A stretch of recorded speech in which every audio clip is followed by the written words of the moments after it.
सर्वत्र लोकसभा निवडणुकीच्या निकालाची चर्चा सुरू आहे. कोण जिंकणार हा प्रश्न मात्र सर्वांना पडलेला आहे. तर याच विषयावर चर्चा करण्यासाठी आज आपल्यासोबत उपस्थित आहे शंखनादचे संपादक सुनील कुहीकरजी. त्यांच्याकडनं जाणून घेऊया की सध्याची परिस्थिती ही काय आहे. नमस्कार सर. नमस्कार. आपल्या सर्वांना माहिती आहे की लोकसभा इलेक्शन आणि त्यानंतरचा निकाल हा खूप मोठा प्रश्न आहे आणि प्रत्येकाला वाटतंय की आपणच जिंकणार. तर सध्याची परिस्थिती काय आहे? 543 जागा लोकसभेच्या साधारणपणे निवडणुकीची मतमोजणी जी आहे ती सकाळपासून सुरू झाली आहे आणि पहिले पोस्टल बॅलेट्सची मोजणी होते ती फेरी जवळपास संपूर्ण देशात सगळीकडे आटोपली आहे आणि बऱ्याच ठिकाणी पहिली, दुसरी, तिसरी, काही ठिकाणी चौथी फेरी पण आता आटोपलेली आहे आणि साधारणपणे नरेंद्र मोदी यांच्या नेतृत्वातली NDA आघाडी आणि राहुल गांधींच्या नेतृत्वातली काँग्रेस आणि इंडिया आघाडी याच्यामध्ये जी आहे ती काट्याची म्हणता येणार नाही पण टक्कर आहे असं चित्र आहे. बरोबर. काल जे एक्झिट पोल सुरू होतं आणि आज जे मतमोजणी समोर येत आहे त्यात काय समन्वय वाटतंय तुम्हाला? एक्झिट पोलचा अंदाज जर तुम्ही बघितला असेल तर असं लक्षात येईल की साधारणपणे 400 पारचा जो दावा भाजपाकडनं केला जात होता तो पूर्ण होणार नाही असाच साधारणतः सगळ्यांनी म्हटलेलं होतं. पण सत्तेत भाजपा येईल किंवा NDA आघाडी येईल असंच सगळ्यांचा दावा होता. आकड्यांच्या बाबतीतले जे घोळ आहेत ते मात्र आहेत, कारण सपशेल सगळ्यांचे अंदाज जे आहेत ते बऱ्यापैकी चुकलेले असे दिसत आहेत. सरसकट भाजपा पुढे जाईल किंवा NDA पुढे जाईल आणि काँग्रेस खूप मागे राहील असा जो अंदाज बांधला गेला होता तो कुठेतरी चुकलेला दिसतोय. सत्तेत भाजपा येण्याची शक्यता अजूनही 99% आहे, पण इंडिया आघाडी खूप मागे आहे असंही नाही. जे चित्र कालपर्यंतचं होतं लोकसभेतलं जे सिटिंग अरेंजमेंट होती किंवा सदस्यांची संख्या होती त्याच्यामध्ये बऱ्यापैकी बदल मागच्या वेळेसच्या तुलनेत म्हणजे 2019च्या तुलनेत 2024 मध्ये बघायला मिळतो. बरोबर. म्हणजे अद्यापही आपण काही ठरवू नाही शकत की कोण येणार किंवा कोण हारणार. नाही, भाजपाची सत्ता येईल हे आताचं चित्र दिसतंय, पण शुअर शॉट मेजॉरिटी किंवा विरोधी पक्ष मागच्या वेळेला जसा होता की 543 पैकी अगदी मोजके काही सदस्य विरोधी पक्षात होते, म्हणजे विरोधी पक्ष नेता निवडता येऊ नये अशी दयनीय अवस्था विरोधी पक्षाची होती. तसं चित्र यावेळेला असणार नाही असं दिसतंय. प्रकाश आंबेडकरांची भूमिका आणि आजचा निकाल यावर तुम्हाला काय सांगायचं आहे?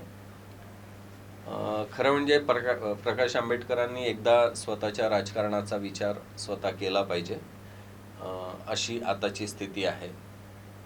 संसदेमध्ये खासदार राहिलेला हा नेता, पण मधल्या काळामध्ये त्यांनी वंचित बहुजन आघाडीची स्थापना ज्यावेळेला केली त्यावेळेला दलित आणि OBC समाजाला एक मोठी अपेक्षा प्रकाश आंबेडकरांकडनं निर्माण झाली होती, एक आशा निर्माण झाली होती की कुठेतरी बहुजन समाजाला किंवा बहुजन समाजातला पण जो वंचित समाज आहे, वंचित जाती आहेत, त्यांचा आवाज बुलंद करणारा एक नेता म्हणून प्रकाश आंबेडकरांकडे बघितलं जात होतं. पण एकूणच त्यांनी राजकारणाची जी त्यांची रचना आहे ती कुठेतरी कुठल्या तरी पक्षाला स्वतःचा पक्ष निवडून येण्यापेक्षाही, स्वतःचा पक्ष ताकदवान करण्यापेक्षाही कुठेतरी दुसऱ्या एखादा पक्ष निवडून यावा किंवा तिसरा एखादा पक्ष हारावा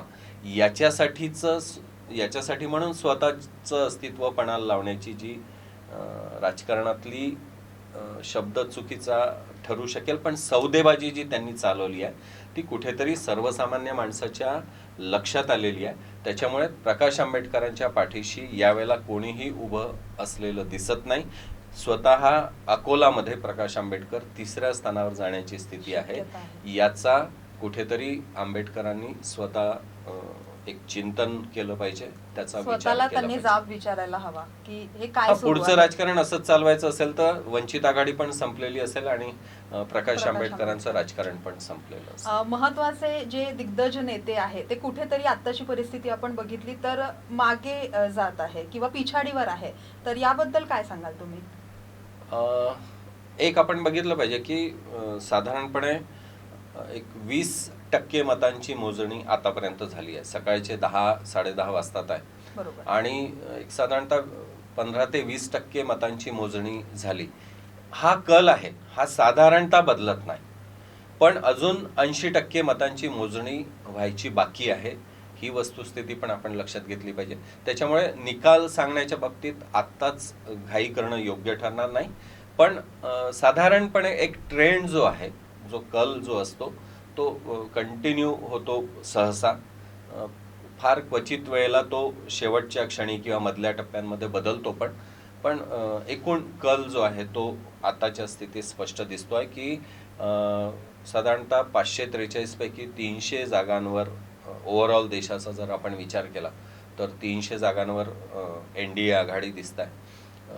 200च्या आसपास काँग्रेस आणि इंडिया आघाडीला जागा मिळताना दिसत आहेत आणि एक 35 जागांवर अन्य उमेदवार आहेत. महाराष्ट्राचा जर आपण विचार केला तर आत्ता एक 15 जागांवर भाजपा आहे. शिवसेना जी उद्धव ठाकरेंच्या नेतृत्वातली आहे तिला जवळपास एक 12 जागा मिळताना दिसत आहेत. काँग्रेस 6 जागांवर आणि राष्ट्रवादी शरद पवारांची ती जवळपास एक 6 ते 7 जागांवर आहे. एकनाथ शिंदे गटांची जी शिवसेना आहे ती 5 जागांवर आत्ता आघाडीवर दिसत आहे. अजित पवारांच्या बाबतीत मात्र अजून यश त्यांना मिळेल की नाही. अगदी बारामतीत त्यांच्या पत्नी सुनेत्रा पवार या निवडून येतील की नाही, किंबहुना त्यांचा पराभव होईल अशी स्थिती आहे. तर एकूण जे चित्र आहे, कल ज्याला म्हणता येईल, निकाल फक्त एकच उत्तर प्रदेश गुजरातमधला लागलेला आहे. बरोबर. बाकी अजून निकाल लागायचे आहेत आणि आता जो कल आहे तो या पद्धतीचा आहे. बरोबर. लोकसभेच्या चुनाव किंवा त्याच्या निकालाला घेऊन अत्यंत महत्त्वाचे प्रश्न आहे आणि न संपणारे प्रश्न आहे. पण एक प्रश्न मी असा विचारू इच्छिते की रिझल्ट किंवा निकाल काही पण लागेल तर त्याचा काय फायदा होणार किंवा तुमच्या मते काय वाटतं की म्हणजे कोण येणार जिंकून? NDA आघाडी येईल. बरं. म्हणजे नरेंद्र मोदींच्या नेतृत्वातली भाजपा आणि NDA यांचं सरकार स्थापन होईल असं दिसतंय.